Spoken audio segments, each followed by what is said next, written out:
Welcome to a new edition of the Famous Interviews with Joe Dimino. On this episode, we talk with Yogi, life coach, and author Amir Siddiqui. He was born in Pakistan and immigrated to the United States back in 1994. These days, he lives in Virginia, where he loves nature, particularly forest bathing, kayaking, and sailing. He also enjoys meditating and yoga. Following a series of disappointments as a young man, he became depressed and suicidal. He spent the next 8 years pursuing personal growth and completely turned his life around. Now he claims to help people overcome negative mindsets to live happy, healthy lives. He's a wonderful individual. Enjoy this interview. So, hey, thank you for taking a minute out today. I appreciate it. And before we get into your life as a life coach and an author and all the things that you do, I want to know, how did you survive COVID? How did you make it through, and how did that process change the way that you live your life now? I'll be happy to. But first, thank you for having me on your show. I am grateful to be on your show. So, COVID, I discussed in my book. I was not scared because by that time I grew a whole lot and become a much stronger person. So when COVID hit, I was just, doing much better than other people. I did not have any fear whatsoever. I did not get infected. And the time I had, because everything was shut down, so I was doing meditation twice a day, eating healthy, and improving my life. So, to me, COVID did not come. That's my experience. But only because it's not what happens to you, but who you become and who you are and how you perceive things.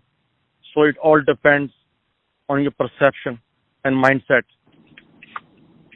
Absolutely, I agree. And I'm curious, with everything that you do in your life, everything that is a part of who you are, let's say right now we transport you to the front of a group of grade school kids, third graders at a career day, and one of the children looks up at you and says, "What is it that you do for a living? What do you do each day?" How would you answer them? I just wrote the book, but I am working on to be a life coach. I'm not yet at the moment, but I'm working on, and I'm doing my previous job on a part-time basis, that is appliance repair technician and HVAC. So fixing all the appliances, heating, cooling system on a part-time basis, that allow me a time to work on my purpose and passion. That is to, work on, promote my book and improve myself. So that's what I do every day. So you are obviously a very highly driven person, highly, there's spirituality, there's a consciousness. And, you're originally from Pakistan. You came to the U.S. in 94. I'm curious, how did these seeds, these motivational seeds and whatnot get into you to be who you are as an author and a life coach and just being as highly driven as you are? Well, that's a great question. So as far as I look back into my life, I was always ambitious and highly driven person. However, I never succeed. I tried to achieve my degree in bachelor's computer information system. I was not able to finish.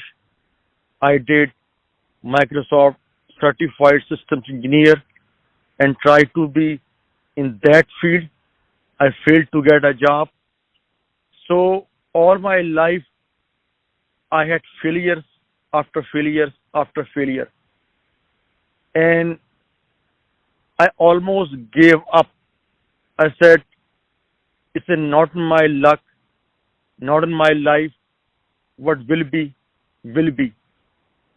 But then I started my personal growth journey in 2015 with the very famous coach, Bob Proctor. And I got a 1 year coaching with him. Once I done with the coaching, I was still did not improve my life. But one thing I got of it, and that, yes, I can improve my life. I can change my life. And I can create the life I want to live. I got that understanding from this coaching program. And from there on, I kept moving towards my goal. So, as you can see, being driven and ambitious is good. But if you don't have a right mindset, like belief, if you have a wrong set of belief, I'm not good enough, I don't have what it takes, all those in your subconscious mind, then you are doomed. So you have to have both. You have to be driven, ambitious. At the same time, you have to have awareness and right belief. And that goes in your subconscious mind. And that's how my life started to change. You know, I think a lot of people are really afraid of failure when they hear successful people say, yeah, you know, I used the failure, or when I didn't do what I wanted to do, I used that to my advantage. Isn't failure just as key to this process as success is, so you learn and you want to get better? Definitely. Definitely. No question about that. I mean, no matter what you want to do, be a musician, coach, athlete, you have to be prepared to be failed and fail many times. Like Thomas Edison failed 10,000 times before he invented light bulb. So failure is a must. And failure gives you what you lack. So you don't just stand up and move on. First, you learn from your failure. What did you do wrong? So then you can do right and learn from your mistake or failure. So when you were a child, what was your dream to be when you grew up? What did you want to be? Ah, God, that's a wonderful question. You know, I have to admit, I have no dreams. You know, the society I grew up back home, it was all about rat race. So as long as you have money and you have car and all the big house, whatnot, people just worship you. So, you know, I have to say, all I wanted to do just to make money by hook or by crook. I'm not ashamed to say that because that is how I was in those days. So that's my only dream, only goal, you know, unfortunately. Tell me who you looked up to in your life. Who's been a hero or an ultimate role model for you in your life? Yeah. So I don't have one or two that make a big impact on me, but I have a multiple, and I'm happy to name them. Like, you know, Bob Proctor, legendary life coach, he passed away. That's one. John Azaroff from Neurogym, you know, that's second. Mary Morrissey.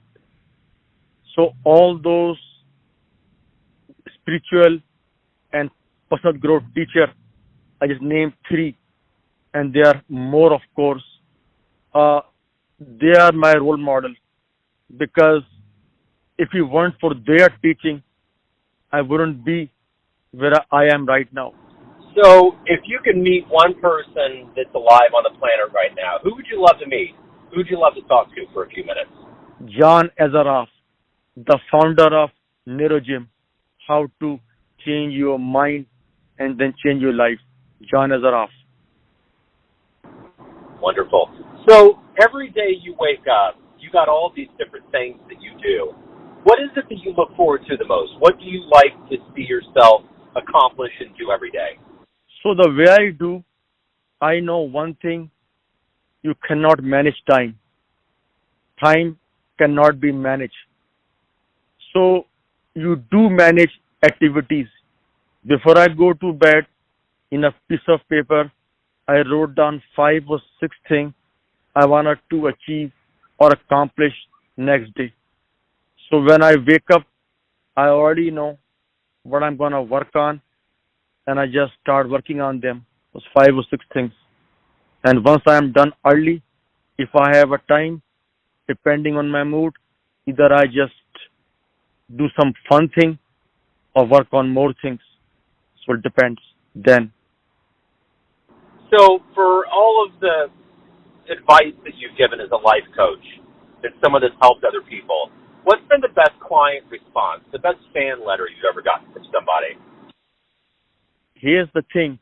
I have not starting life coaching yet. So I'm in a process of becoming a life coach. That is what I'm going to do, but I'm not doing right now at the moment. Speaking of getting to that point, have you seen yourself getting busier and doing more now that, we're getting out of COVID and the world's entering a new place?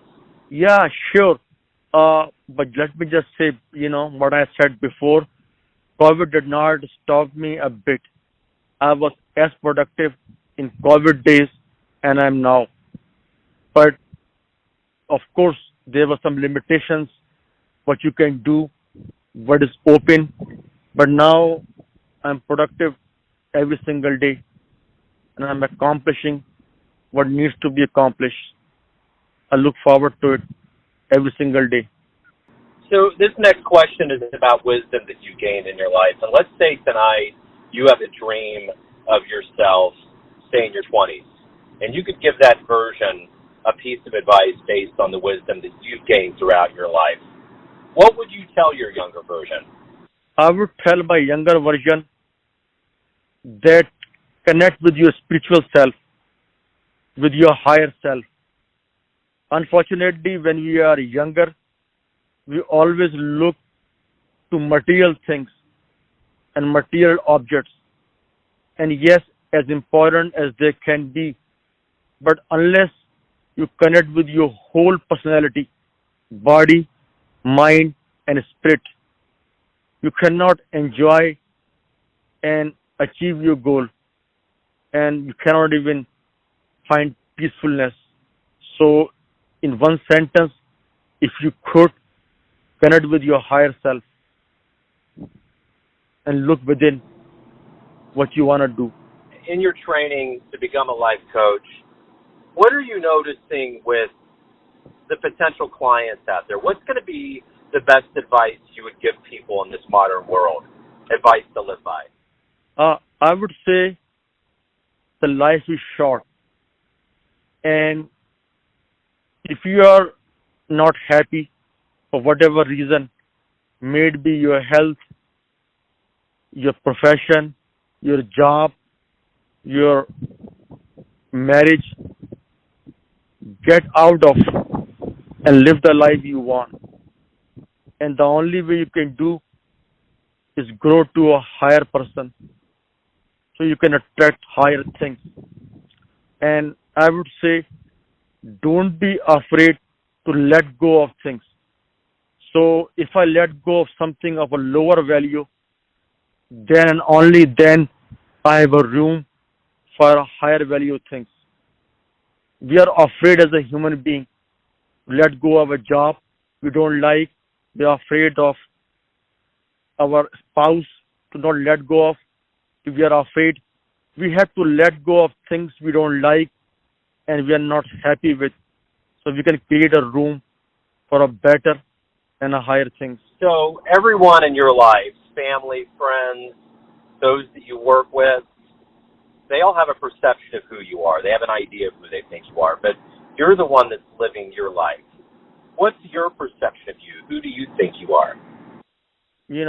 I always say we are a spiritual being living in a physical body and we were giving intellectual faculties. And we are unique individuals. As such, we have unique talents, gifts, and purpose. So I'm a spiritual being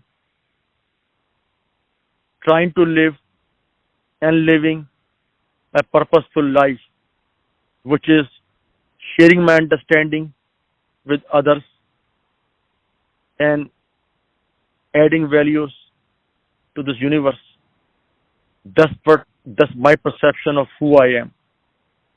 So, Amir, if anybody wants to get your writing, learn more about what you and what you offer people and just your history and your life, where's the best place for them to go on the web? My website, everything is there. My blog, podcast, my book, all my bio, and that is same as my book, from suicidal to serene.com. Amir, this has been wonderful. Thank you for opening up. I really appreciate it. Good luck with everything. Thank you. I really appreciate that for having me on your show. Thank you. Thanks for tuning in to another famous interview with Joe Dimino, where we cover the world of art, literature, spirituality, and music around the globe. If you want to hear more interviews, go to Famous Interviews with Joe Dimino on the iTunes Store. Thanks again for listening, and until next time.